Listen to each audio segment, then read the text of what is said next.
Ayan po ang ating sisig. Iprito po natin para maging crispy siya.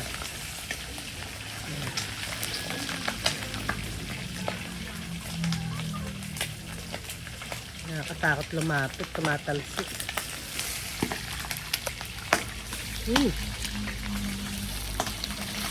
Ito po ang ating cook, si Jose. Ay, Diyos ko, tumatalsik. Maskara yan eh, maskara tsaka tenga eh. May tenga siya. Pulutan, ayan. Ibang klaseng bulaklak na na. Bulaklak ng... Dinudukot na lang yung bulaklak, hindi na binibigyan. Nandudukot pala siya eh. Ibang bulaklak. Magkano? Magkano siya? Kanina ay sir. Ganyan din. Pansit. Ang piraso.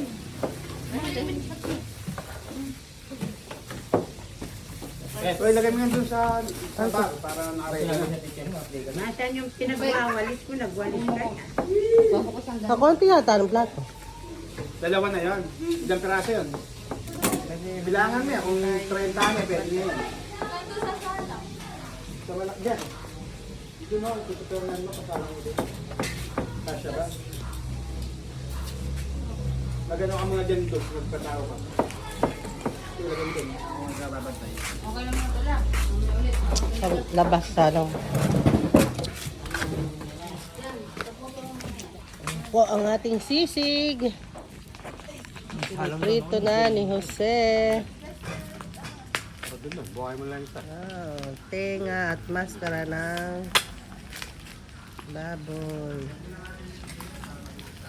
Ihiwain mo na yan.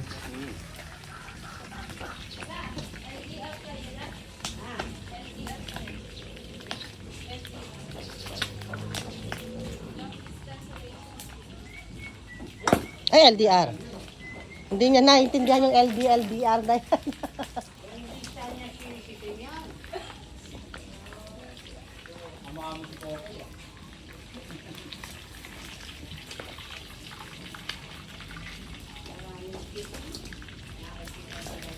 Inom nga akong gamot sa ano.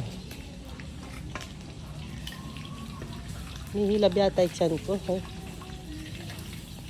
Ay, kasarap naman. Yan eh.